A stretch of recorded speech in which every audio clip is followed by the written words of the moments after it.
Nah, saudara, kita sudah mendengarkan bahwa yang disampaikan Ibu Heni memang jelas itu 3 jalan masuk sorga.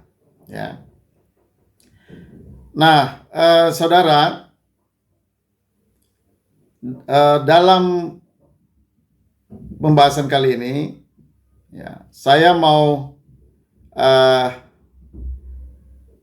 menegaskan, ya, bahwa keselamatan itu hanya ada satu jalan, yaitu melalui Tuhan Yesus.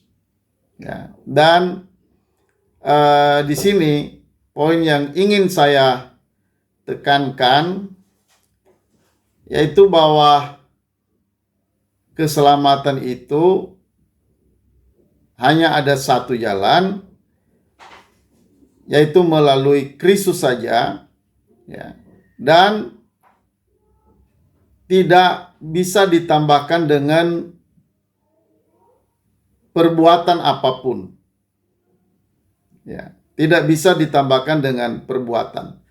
Jadi saudara, yang ingin saya tekankan bahwa kenapa keselamatan itu hanya ada satu jalan, ya. Nah, yang saya mau tekankan bahwa kalau kita katakan bahwa keselamatan itu hanya ada satu jalan, itu sesuai dengan Alkitab, maka saudara, tidak boleh ada perbuatan, ya, yang kita tambahkan agar benar-benar keselamatan itu terwujud.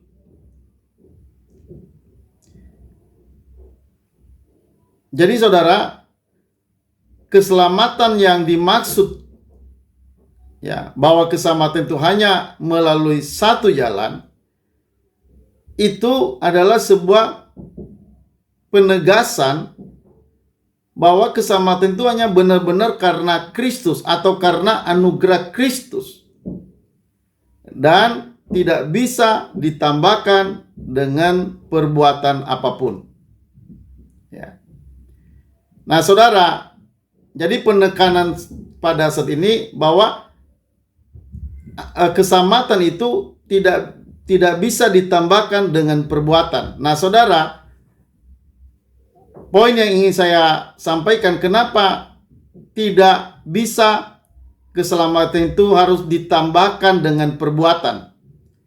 Artinya bahwa keselamatan itu hanya Yesus saja atau anugerah Yesus saja, dan tidak bisa kita tambahkan perbuatan di dalamnya supaya kita benar-benar diselamatkan.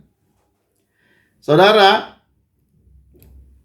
ada ayat-ayat yang sangat eksplisit, sangat jelas, sangat terang bahwa keselamatan itu adalah karena anugerah Allah saja atau Kristus saja dan bukan berdasarkan perbuatan. Nah, saudara, saya mau bacakan ayat-ayat itu kepada kita pada saat ini.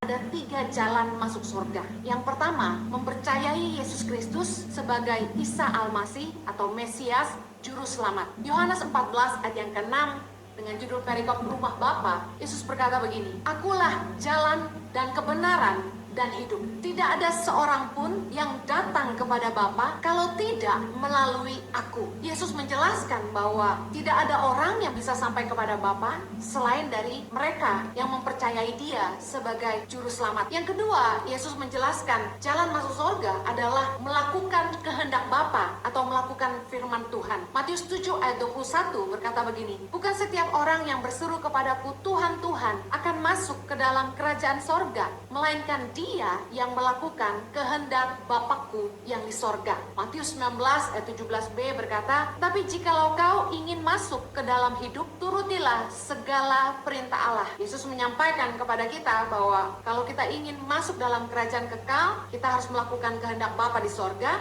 dan hidup melakukan kebenaran. Yang ketiga, Yesus menjelaskan jalan untuk masuk sorga adalah dengan hidup mengasihi sesama. Dalam Matius 25 dengan judul perikop penghakiman terakhir dalam ayat 34 Dan raja itu akan berkata kepada mereka yang di sebelah kanannya, "Mari, hai kamu yang diberkati oleh Bapakku, terimalah kerajaan yang telah disediakan bagimu sejak dunia dijadikan." Ayat 35. "Sebab ketika aku lapar, kamu memberi aku makan. Ketika aku haus, kamu memberi aku minum. Ketika aku seorang asing, kamu memberi aku tumpangan." Ayat 36. "Ketika aku telanjang, kamu memberi aku pakaian. Ketika aku sakit, kamu melawat aku. Ketika aku di penjara, kamu mengunjungi aku." Di ayat yang ke-40 dikatakan, "Dan raja itu akan menjawab mereka, Aku berkata kepadamu, sesungguhnya segala sesuatu yang kamu lakukan untuk salah seorang dari saudaraku yang paling hina ini, kamu telah melakukannya untuk aku." Jelas sekali bahwa di dalam perikop penghakiman terakhir ini, Yesus sedang mengajarkan kepada kita bahwa untuk mendapat bagian dalam kekekalan, kita harus hidup mengasihi sesama kita. Pernahkah Anda mendengar orang berkata, perbuatan baik tidak bisa menyelamatkan kita? Manusia tidak bisa masuk surga hanya dengan berbuat baik saja. Ada benarnya, tapi yang pasti saya yakini orang tidak bisa masuk surga kalau tidak baik. Ya, salam saudara-saudara. Kembali saya ingin menanggapi ajaran Ibu Heni ya, yang mengatakan ada 3 jalan ke sorga. Saudara, saya mau menekankan bahwa keselamatan itu hanya ada 1 jalan, itu adalah hanya Yesus sendiri ya. Nah saudara, yang ingin saya tekankan dalam hal ini yaitu mengenai keselamatan dalam Kristen itu adalah keselamatan berdasarkan anugerah Allah saja dan bukan perbuatan. Ya. Nah, saudara, inilah yang nanti di mana kita bisa melihat bahwa keselamatan itu hanya oleh Yesus saja. Hanya oleh Tuhan Yesus saja. Kenapa? Karena dalam Alkitab sangat jelas bahwa keselamatan itu oleh kasih karunia. Ya, oleh kasih karunia dan bukan oleh perbuatan. Itu ayat-ayat Alkitab itu cukup berlimpah. Ya, di dalam Alkitab pernyataan keselamatan hanya oleh anugerah Allah saja dan bukan karena perbuatan. Nah, saudara, saya akan membacakan ayat-ayat itu pada kita. Ya. Ayat yang sangat jelas tentang keselamatan itu hanyalah karena anugerah dan bukan oleh perbuatan. Nah, saudara, saya akan bacakan pada kita beberapa ayat. Mulai dari kitab Efesus pasal 2 ayat 8. Ya. Sebab karena kasih karunia kamu diselamatkan oleh iman. Itu bukan hasil usahamu tetapi pemberian Allah. Ya. Jadi katakan sebab karena kasih karunia kamu diselamatkan oleh iman.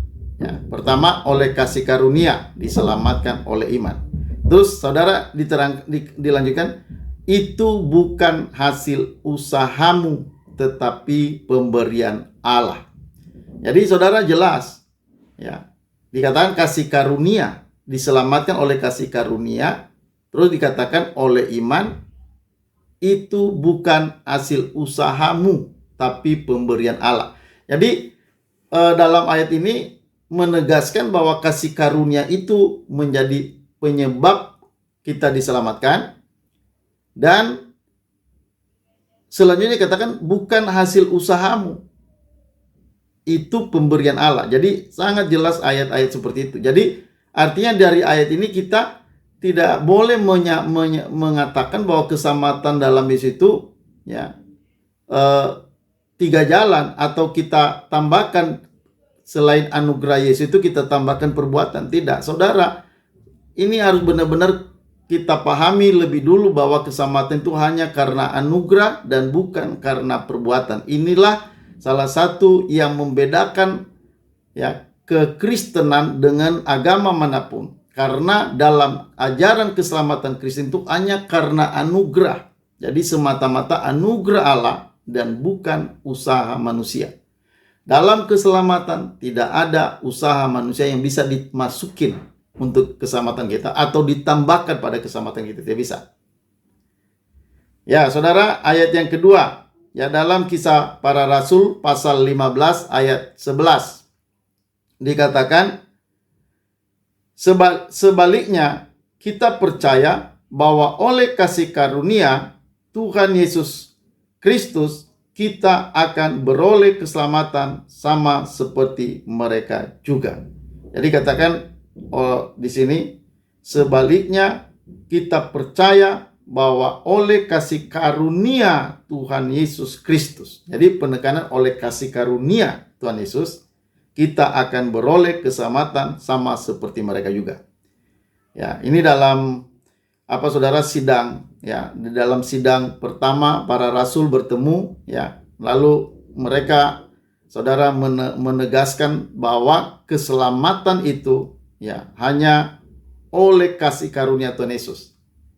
Ya, saudara, dilanjutkan lagi, ya, dalam Roma pasal 3 ayat 24. Dan oleh kasih karunia telah dibenarkan dengan cuma-cuma karena penebusan dalam Kristus Yesus. Ya, jadi penekanan di sini, ya, dikatakan oleh kasih karunia telah dibenarkan. Jadi kasih karunia itu yang menjadi kita dibenarkan. Ya, jadi kasih karunia lah yang menjadi kita dibenarkan, bukan karena kita benar sendiri, bukan karena kebenaran kita, tapi kita dibenarkan karena kasih karunia. Terus dikatakan dengan cuma-cuma karena penebusan dalam Kristus Yesus. Jadi penebusan Yesus ini menjadi penyebab kita dibenarkan.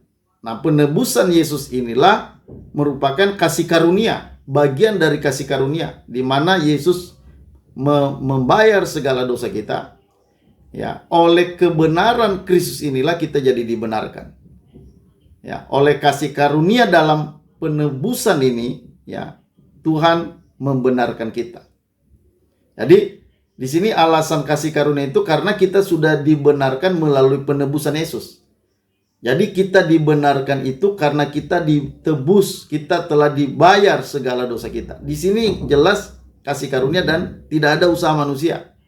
Mana ada usaha manusia di dalam penebusan ini? Tidak ada. Ya. Nah, kita melihat selanjutnya dalam Roma pasal 4 ayat 16.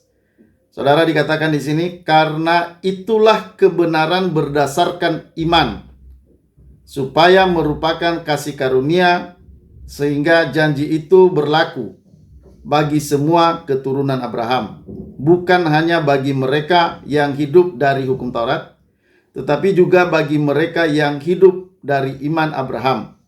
Sebab Abraham adalah bapa kita semua.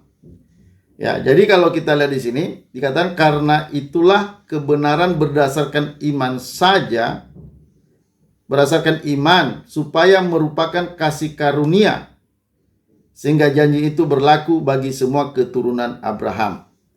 Ya, jadi dikatakan di sini iman, ya, berdasarkan iman. Jadi karena itulah kebenaran, ya, dikatakan kebenaran berdasarkan iman, supaya merupakan kasih karunia, sehingga janji itu berlaku bagi semua keturunan Abraham, bukan hanya bagi mereka yang hidup dari hukum Taurat, tapi juga bagi mereka yang hidup dari iman Abraham.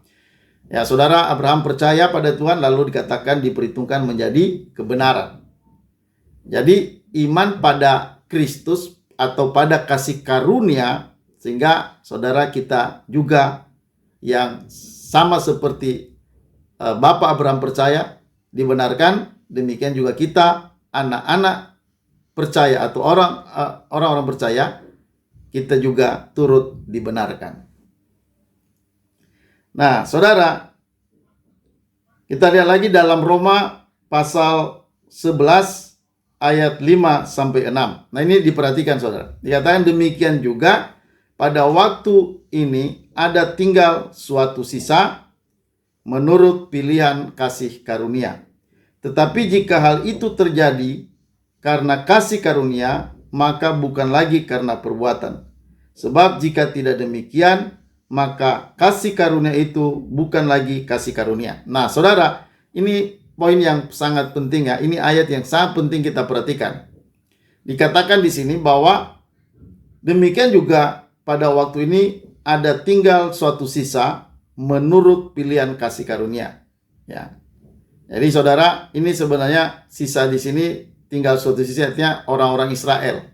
Ya, kan orang Israel hingga hari ini kan banyak yang belum percaya atau mereka masih menolak Yesus. Tapi dikatakan nanti tinggal sisa, artinya pada akhir-akhir nanti dunia ini, ya, saudara, orang-orang Yahudi atau orang-orang Israel, ya, saudara, mereka akan diselamatkan, dikatakan, tapi menurut pilihan kasih karunia.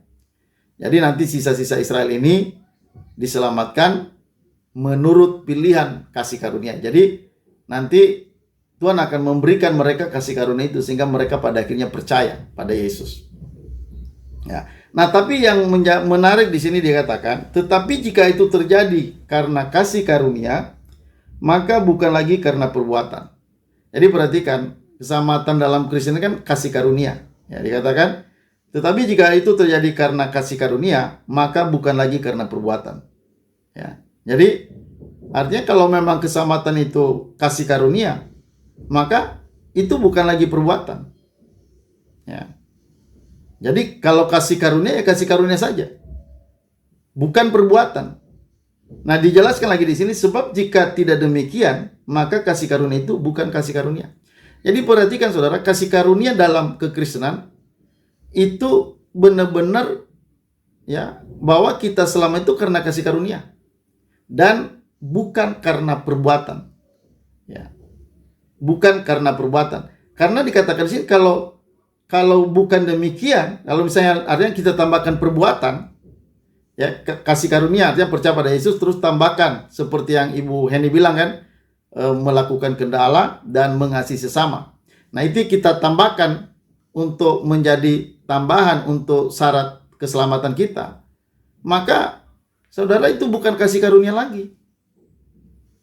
Jadi kasih karunia yang dimaksud itu murni kasih karunia, benar-benar itu adalah usaha Allah dalam menyelamatkan kita. Benar-benar itu karya Allah yang dari sorga. Tidak ada karya manusia di dalamnya. Untuk keselamatan ini tidak ada usaha manusia yang bisa dimasukin ke dalam. Ya. Kenapa? Karena kalau perbuatan baik manusia diperhitungkan menjadi syarat keselamatan, ya, berarti artinya kan awal tadi kasih karunia atau Kristus saja, lalu kita tambahkan dengan kasih karunia. Alkitab berkata itu bukan kasih karunia. Sebab jika demikian, maka kasih karunia itu bukan lagi kasih karunia. Jadi kasih karunia yang dimaksud itu murni kasih karunia. Tidak boleh sesuatu ditambahkan, misalnya dengan perbuatan baik kita. Memang sih saudara, bahwa orang yang sudah selamat pasti berbuat baik. Tapi perbuatan baik itu tidak bisa dijadikan menjadi syarat keselamatan. Kalau ditambahkan menjadi syarat keselamatan kita, berarti bukan lagi kasih karunia. Berarti keselamatan itu usaha manusia. Ya. Jadi salah besar kalau kita menyampaikan 3 jalan ke surga. Karena 2 poin di tambahan itu adalah itu perbuatan baik, jelas. Ya. Kan melakukan ini, melakukan itu, mengasihi. Itu kan semua perbuatan baik. Ya. Nah, saudara, kalau itu kita tambahkan pada kasih karunia pada Kristus, maka itu bukan lagi kasih karunia. Artinya kalau kita tambahkan perbuatan baik pada Kristus untuk menjadi keselamatan kita, itu bukan lagi Yesus yang penuh kasih karunia. Nah, itu jelas itu bukan lagi Yesus yang benar, itu Yesus yang lain jatuhnya. Tapi Yesus yang menyelamatkan kita ini adalah Yesus yang benar-benar memberikan kita kasih karunia itu dari dirinya sendiri, dari Allah itu sendiri. Ya. Lagi pula saudara, kalau bisa kita tambahkan perbuatan baik, berarti kan artinya bahwa kasih karunia itu kan tidak cukup, artinya kan begitu. Artinya karya Allah ini belum cukup untuk menyelamatkan orang percaya. Maka perlu ditambahkan. Ya, perlu ditambahkan sesuatu perbuatan baik supaya lengkap. Supaya nanti kita benar-benar menerima kasih karunia itu. Nah, itu konsep yang salah. Itu konsep yang salah dan itu bertentangan dengan ayat ini. Ayat Roma 11 ayat 6. Ini perlu diperhatikan. Ya, dikatakan jikalau itu ya. Tetapi jika hal itu terjadi karena kasih karunia, maka bukan lagi karena perbuatan. Jadi kalau yang namanya kasih karunia itu artinya bukan perbuatan. Berarti kalau kasih karunia plus perbuatan, berarti bukan kasih karunia lagi. Nah, ini ketelitian ya, kita perlu teliti ya, kita perlu teliti hal ini supaya kita jangan terbawa arus. Ya, supaya kita jangan hanyut terbawa arus dan supaya kita jangan terombang-ambing oleh macam-macam pengajaran. Ya, oleh macam-macam pengajaran. Saudara, salah sedikit ya dalam hal ini akibatnya fatal. Ya, ini bisa mengancam keselamatan kita. Karena kalau kita tambahkan perbuatan baik di dalam kasih karunia itu tadi ingat, itu bukan kasih karunia lagi. Artinya kita menyangkal kasih karunia, kita menyangkal Kristus. Ya, makanya keselamatan itu benar-benar sangat jelas. Ya, sampai Yesus sendiri berkata, tidak ada orang sampai kepada Bapa kalau tidak melalui aku. Ya, akulah pokok anggur yang benar, kata Yesus. Dan kamulah ranting-rantingnya. Ya, barang siapa tinggal di luar aku, ya, kamu tidak bisa berbuat apa-apa. Di luar aku, kamu tidak bisa berbuat apa-apa. Ya. Tinggallah di dalam aku dan aku di dalam kamu. Itu berbicara tinggal di dalam kasih karunia itu. Kita tinggal dalam kasih karunia itu terus-menerus. Termasuk nanti dalam perbuatan baik itu juga semua kasih karunia. Orang Kristen dipanggil untuk berbuat baik. Orang Kristen dipanggil untuk hidup dalam kekudusan. Tetapi saudara, ya, perbuatan baik dalam Kristen, kekudusan dalam Kristen itu bukan berdiri sendiri, tapi itu adalah merupakan anugerah. Ya, itu merupakan bagian anugerah. Jadi pengudusan, ketaatan, mengasihi itu adalah merupakan bagian di dalam anugerah Kristus. Jadi anugerah Allah itu menjadi sesuatu yang nanti memberikan kita kemampuan untuk hidup dalam kekudusan, untuk hidup dalam mengasihi, tidak egois. Jadi ini benar-benar semuanya, mulai kita dari percaya, dari bertobat, dari lahir baru, dari nanti kita meninggalkan dosa-dosa, hidup dalam kekudusan, mengasihi sama, itu adalah bagian anugerah, bagian satu kesatuan dalam anugerah, di mana oleh anugerah Allah memungkinkan kita untuk bisa melakukan itu semua. Jadi taat, berbuat baik itu pekerjaan anugerah. Itu benar-benar anugerah. Jadi kalau saudara bisa nanti melakukan yang baik, bertobat, itu jangan pikir itu karena saudara sendiri. Jangan pernah berpikir itu karena kemampuan Anda sendiri. Itu karena anugerah Allah yang telah menghidupkan roh kita. Ya, Dia memberikan roh baru di dalam diri kita untuk membuat kita menjadi taat. Jadi ketaatan itu adalah bagian pekerjaan anugerah Allah. Maka dikatakan, ya, jikalau itu ya karena kasih karunia, maka itu bukan lagi perbuatan. Sebab jikalau demikian, kasih karunia bukan lagi kasih karunia. Jadi kasih karunia itu murni kasih karunia, artinya tidak bisa ditambahkan dengan apapun. Tambahkan sesuatu pada kasih karunia Kristus, tambahkan sesuatu pada Yesus untuk keselamatan kita, itu sama aja kita meniadakan Kristus. Kita meniadakan anugerah. Ya, itu sama aja kita menyangkal, penyangkalan terhadap Kristus.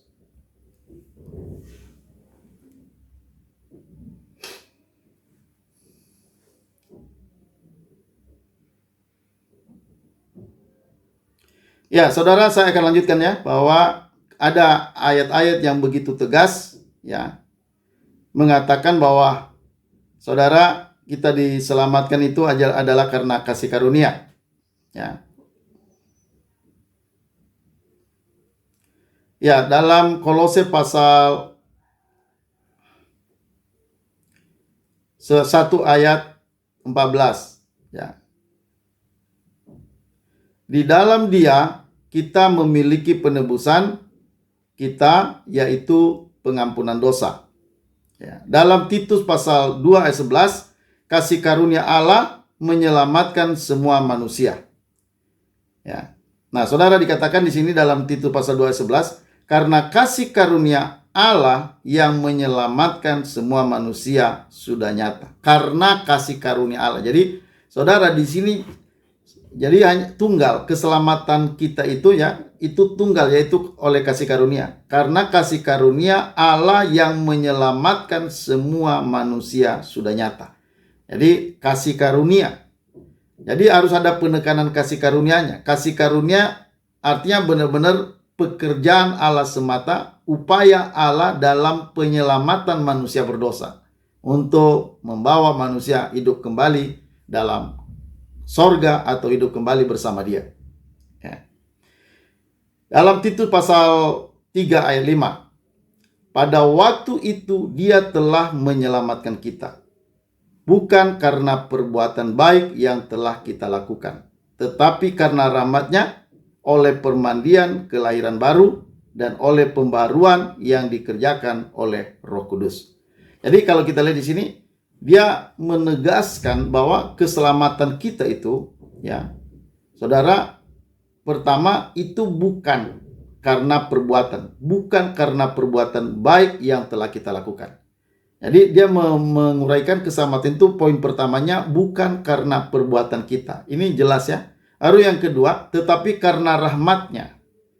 Ya, karena rahmat-Nya, karena anugerahnya, dikatakan oleh permandian kelahiran kembali dan oleh pembaruan yang dikerjakan oleh Roh Kudus. Jadi kelahiran kembali itu pekerjaan siapa? Pekerjaan Roh Kudus.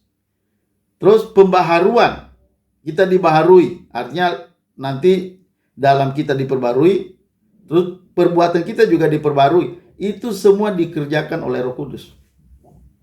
Mungkin saudara bilang, wah kita robot. Tidak. Kita bukan robot. Roh Kudus akan memberikan kita kemampuan berpikir. Ya. Roh Kudus akan membuat kita nanti untuk mengerti yang baik, yang benar. Sampai nanti kita berubah dalam kelakuan. Itu Roh Kudus akan memampukan. Jadi bukan semacam robot. Ya, kita bukan semacam robot, tapi Roh Kudus memberikan kita pengertian. Bagaimana hidup kudus? Bagaimana hidup benar? Itu Roh Kudus akan memberikan pembaruan mulai dari dalam pikiran kita. Jadi bukan Roh Kudus bekerja membuat kita taat seperti robot. Apa saja yang diperintah tanpa berpikir lakukan sesuai dengan perintah. Itu robot. Tapi manusia, orang percaya itu dalam keselamatan itu Allah mengaruniakan pembaharuan dalam pikiran melalui Roh Kudus, mulai dari lahir baru. Ya, lahir baru artinya mengubah natur kita. Kita dilahirkan kembali dari Allah. Natur Allah ada dalam diri kita. Ya, kita memiliki karakter Allah. Kita memiliki karakter baru. Ya, yang sudah diperbarui. Lalu nanti kita memiliki sifat-sifat baru. Jadi natur baru, kelahiran baru kita itu dirubah dulu, baru pembaruan pikiran, baru nanti pembaruan karakter. Dan ini semua pekerjaan Roh Kudus. Kalau saudara mampu melakukan itu, taat melakukan itu karena Roh Kudus. Karena itulah yang disebut anugerah. Jadi kita melihat anugerah itu di dalamnya ada karya Roh Kudus, ada kelahiran baru, ada pembaharuan. Nah, lanjut saudara, dikatakan dalam Wahyu pasal 22 ayat 21, kasih karunia Tuhan Yesus menyertai kamu sekalian. Amin. Ya. Jadi di sini saudara, kita melihat bahwa sungguh keselamatan itu karena kasih karunia. Benar-benar murni kasih karunia, tidak boleh dicampur adukan dengan perbuatan baik.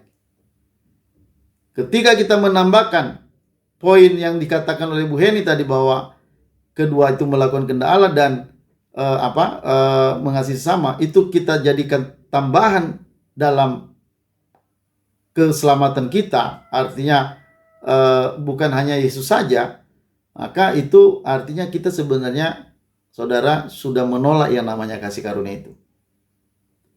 Karena kasih karunia yang dimaksud itu benar-benar murni karya Allah, usaha Allah, pekerjaan Allah. Ya, mulai Allah memilih Kristus menjadi penebus kita. Ya, sampai nanti kita dipilih, ya.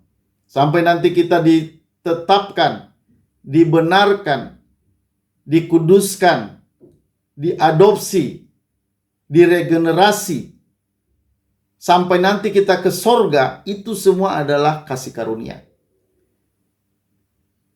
Ya. Nah, kita memang di dalamnya kita harus melakukan sesuatu yang baik, yang kudus, yang berkenan pada Allah. Ya, tapi itu bukan karena kita sendiri yang mampu melakukan itu. Tapi itu karena karya Roh Kudus, karya Allah di dalam diri kita, ya. Allah bekerja sedemikian rupa sehingga kita menjadi taat. Itu pun ketaatan kita itu harus proses, ya. Itu bukan langsung tiba-tiba taat 100%. Ya, ketaatan, perbuatan-perbuatan baik itu ada di dalam kasih karunia. Jadi itu tidak bisa dipisahkan. Ya. Itu merupakan bagian, ya, yang merupakan satu kesatuan di dalam kasih karunia Allah, ya, yang nanti oleh kasih karunia itu, ya, memampukan kita untuk percaya, untuk bertobat, untuk hidup dalam kekudusan sampai nanti kita dimuliakan. Semua itu adalah karya Allah. Ya, itulah yang disebut anugerah. Ya, jadi anugerah itu tidak berhenti hanya kita percaya selamat. Bukan, tapi saudara, kasih karunia itu bekerja sampai mengubah diri kita, mengubah pikiran kita, mengubah karakter kita, ya, mengubah kehidupan kita nanti sampai benar-benar kita memiliki tubuh kemuliaan. Sampai nanti kita bertemu muka dengan Yesus. Itu semua ada di dalam kasih karunia. Ya, jadi Yesus, saudara, dia datang, ya. Dikatakan bahwa hukum Taurat itu datang oleh Musa, tapi kasih karunia itu datang oleh Yesus. Ya, Yesus itu penuh kasih karunia.